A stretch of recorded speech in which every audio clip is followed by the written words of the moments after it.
ছোৱালী ইংলিছ মিডিয়ামত পঢ়াব বিচাৰিছোঁ, অসমীয়া মিডিয়ামত নহয়।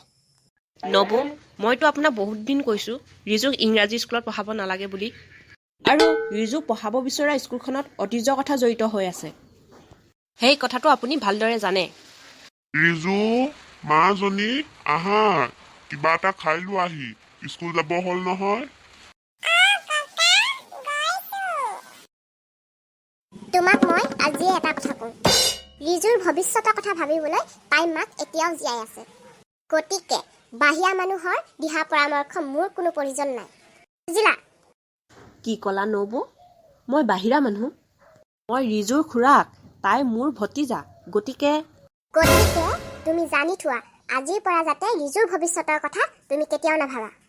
নবৌ, আপুনি কথাবোৰ অলপ দকৈ ভাবিবলৈ চেষ্টা কৰক।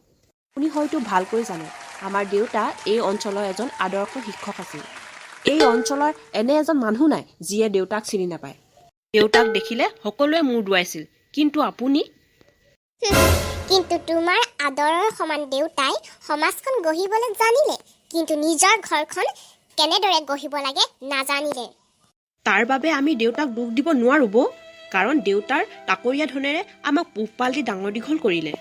মাৰ অকাল মৃত্যুৰ পাছত ৰামুকাই ঘৰখন গঢ়িলে, যাতে আমাৰ কোনো পঢ়া শুনাত ক্ষতি নহয়। দাদাই এডুকেশ্যনত মেজৰলৈ BA পাছ কৰিলে, মই ইকনমিক্সৰ মেজৰলৈ BA পাছ কৰিলোঁ।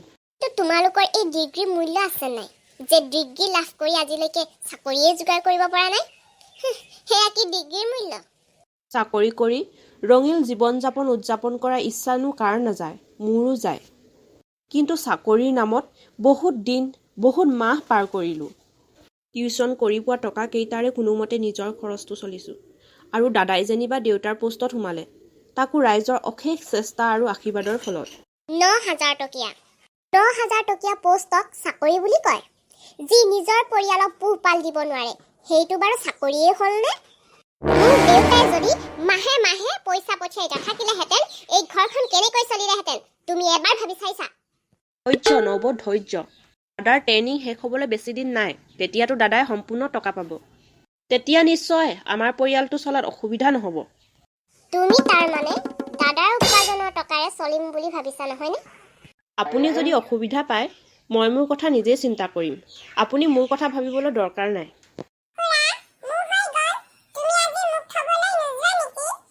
বাহ, তুমি ৰেডি হৈ গ'লা? ব'লা, মই ৰেডি হৈয়ে আছোঁ। ৰবা, তুমি আজি সেইটো স্কুললৈ যাব নোৱাৰা। মই তোমাক ইংলিছ মিডিয়ামৰ নতুন স্কুলৰ নাম লগাই দিম।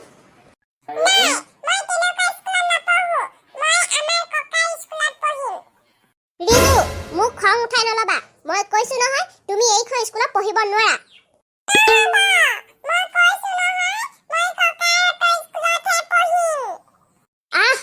ৰিজু, এনেকুৱা স্কুলত পঢ়ি কোনো লাভ নাই।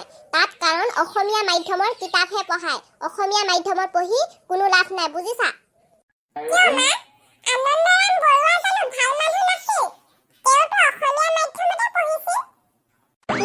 কিন্তু আগৰ কথা বেলেগ আছিল।